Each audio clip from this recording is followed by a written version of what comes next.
युधिष्ठिर जुए में लीन है, हर बाजी दाम को और बढ़ा रही है। वह अपने राज्य को खतरे में डालता है, सब कुछ खेल में और आगे बढ़ाता है। एक भाग्यशाली जुआ में वह द्रौपदी पर दाम लगाता है, जो एक अंधेरे मोड़ को सील करता है। युधिष्ठिर की विनाशकारी हार से सभा में सन्नाटा छा जाता है। दुर्योधन मुस्कुराता है, उसकी जीत पूरी हो गई। वह आदेश देता है, द्रौपदी को सामने लाया जाए। दुशासन प्रकट होता है, द्रौपदी को उसके बालों से पकड़ लेता है। दुशासन द्वारा द्रौपदी को सभा में घसीटने पर वह चिल्लाती है। सभा मंडप में द्रौपदी असहनीय अपमान का सामना करती है, क्योंकि हवा स्पष्ट तनाव से चटकने लगती है। दुशासन का क्रूर कार्य शुरू होता है, क्योंकि वह द्रौपदी के वस्त्रों पर हाथ रखता है। दुर्योधन का विषैला आदेश हॉल में गूंजता है। वह एक दासी है, उसे निर्वस्त्र करो। द्रौपदी बेबसी से अभिभूत होकर श्री कृष्ण को पुकारती है। उसकी आवाज हॉल में गूंजती है।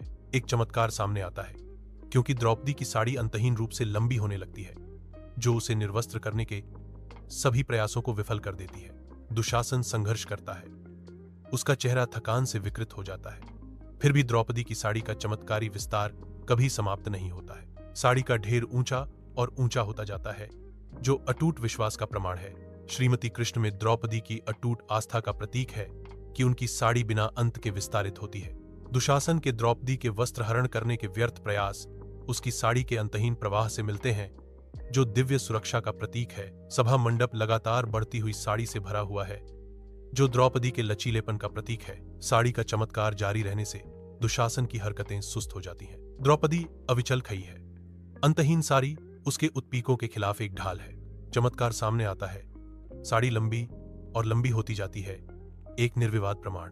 दुशासन की शक्ति क्षीण हो जाती है। वह द्रौपदी की रक्षा करने वाले दिव्य हस्तक्षेप को रोकने में असमर्थ है। यह हॉल द्रौपदी के अटूट विश्वास का गवाह है, जिसका प्रतीक कभी न खत्म होने वाली साड़ी है। दुशासन की थकावट दिख रही है, क्योंकि साड़ी बढ़ती ही जा रही है। द्रौपदी की आस्था चमकती है, क्योंकि उसकी साड़ी अनगिनत रूप से बढ़ती जाती है। कभी न खत्म होने वाली साड़ी दुशासन की गिरती ताकत का उपहास करती है। द्रौपदी अनंत साई से घिरी हुई है, जो दिव्य हस्तक्षेप का प्रतीक है। दुशासन पराजित हुआ, साड़ी का चमत्कार अटूट रहा। द्रौपदी के कष्ट सहने पर सभा भवन में भारी सन्नाटा छा जाता है। भीष्म और कर्ण अविचलित रहते हैं, उनकी चुप्पी डर को बढ़ाती है। द्रौपदी का विश्वास ही उसकी एकमात्र ढाल बन जाता है, क्योंकि बदता हुआ डर पूरे हॉल को भर देता है। द्रौपदी न्याय के लिए गुहार लगाते हुए रोती है। उसकी आवाज महल के मैदानों में गूंजती है। पांडवों को क्रोध आ रहा है, उनकी मुट्ठियां गुस्से से भींच रही हैं और खुल रही हैं। युधिष्ठिर प्रतिशोध के बढ़ते तूफान को शांत करने की कोशिश करते हुए शांतिदायक हाथ उठाते हैं। द्रौपदी के चारों ओर हवा घूमती है, जिससे उसकी आंखों में जलता हुआ संकल्प और तीव्र हो जाता है। मैं इस अपमान का बदला लेने की कसम खाती हूं। द्रौपदी ने अटूट दृढ़ विश्वास के साथ अपनी आवाज में घोषणा की।